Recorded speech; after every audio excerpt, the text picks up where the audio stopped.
April 6, 1862. A bullet hits a lieutenant in the hip.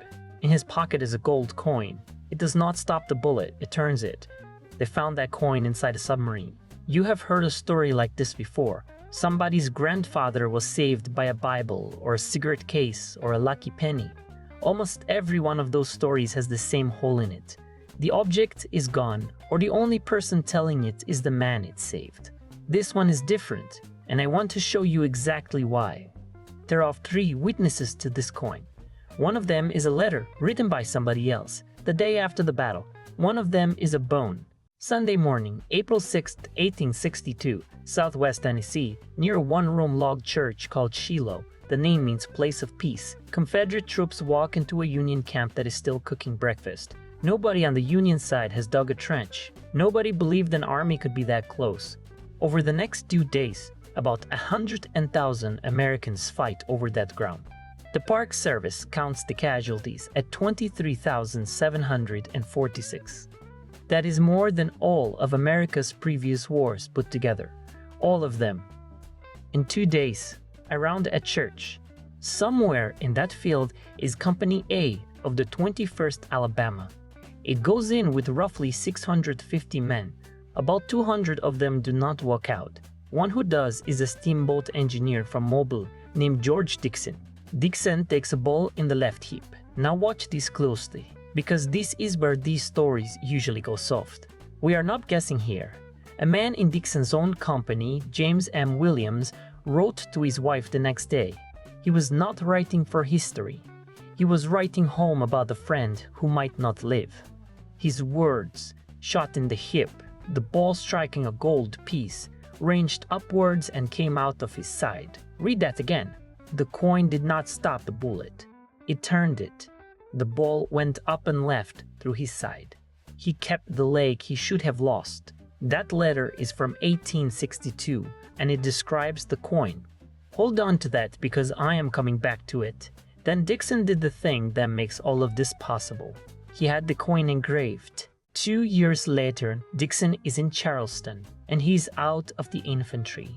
He's volunteered for a machine most people would call a coffin. The H.L. Hunley is a submarine built out of an iron boiler, 40 feet long, 4 feet 3 inches high. Sit down inside, and your shoulders touch both sides. 7 men turn a hand crank, 1 man steers, and that is the entire engine. There is no air supply of any kind. You take down what is in the boat with you, and when it is gone, it is gone. And the Hunley has already been to the bottom twice in testing. 13 men died in those 2 accidents. One of them was Horace Hunley himself, the man who paid for the boat and gave it his name. Dixon takes command anyway. The night of February 17, 1864, the Hunley crawls out toward the Union blockade. Her target is the USS Housatonic, 1,240 tons of steam sloop. Her weapon is a copper cylinder of gunpowder on the end of a 22-foot pole. Look at what that means for a second. Using it requires steering your own bolt into the ship you are attacking. Nothing gets launched. You ram it, you back away, and you hope 22 feet is enough. It works. The Housatonic goes down with 5 of her crew. Every submarine attack in the history of the world starts on that night, with 8 men and a hand crank. Then the Hunley turns for home. She never arrives. Here is the part that should not have worked. For most of the next century, the coin was a family story. No photograph of it, no record, nothing anybody could hold. Everyone who had seen it was dead. Then in 1995, a historian named Mark Rogan put the story into a book. He built it out of an old newspaper piece, and what a family remembered. He was describing an object nobody alive had ever seen. 5 years after that, they raised the boat. August 8th, 2000. They opened the hull the following February. And on May 23, 2001, the chief archaeologist is working the silt where the commander lay. Her name is Maria Jacobson. She stops and says 4 words to the room. "I've got the coin. Gold is the reason any of this survived. Iron in seawater turns into something closer to rock, and the boat came up encrusted in it. Gold does not rust. Gold does not care. 137 years on the seabed, and the engraving was still readable. Think about the accounting on that for a moment. The cheapest thing about that coin is the metal it is made of. It is also the only reason we can read a word of it. So who gave him the coin? The story goes that it was a young woman in Mobile named Queenie Bennett. She pressed it on him. The version runs as he left for the war. It is a beautiful story. Nobody has ever proved it. Look at how the museum itself puts it, because they are careful and most retellings are not. A gold coin from his sweetheart. No name at all. The name arrives in a newspaper piece from 1904, 42 years after Shiloh.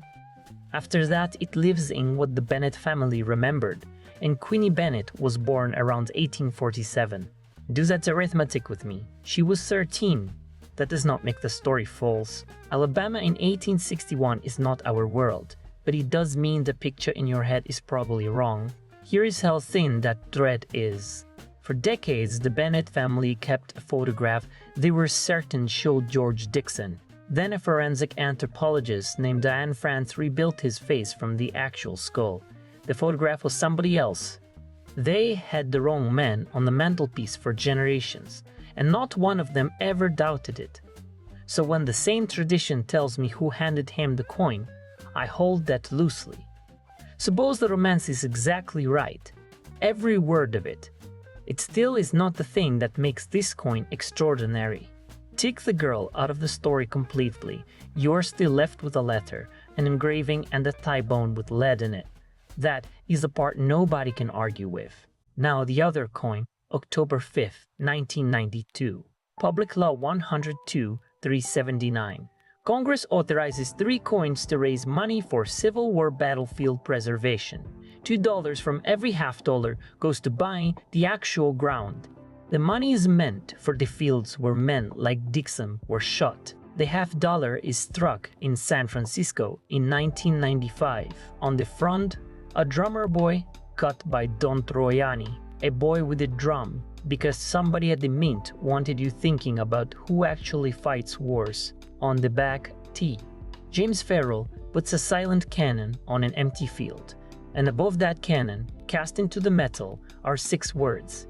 This is the part I want you to look at. Enriching our future by preserving our past. Congress authorized 3,300,000 of those coins. Collectors bought about a third of them. The mint lost $400,000 running the program.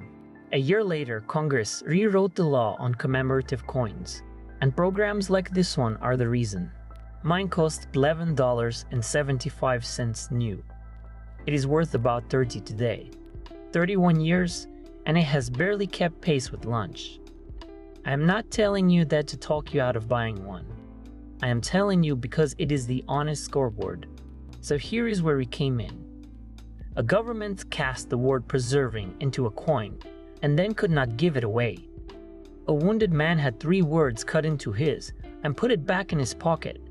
That is the one they pulled out of the submarine. One coin promised to preserve the past and set in a drawer. The other one never promised anything and did the job. I do not think that is irony. I think that is just how objects work. They matter because somebody carried them. If that landed for you, go watch the one I made about a couple in Kentucky. They dug 1427 gold coins out of a cornfield. Then they put every single one straight back in the ground. Finding a thing and owning a thing turn out to be very different problems. And subscribe, it genuinely helps.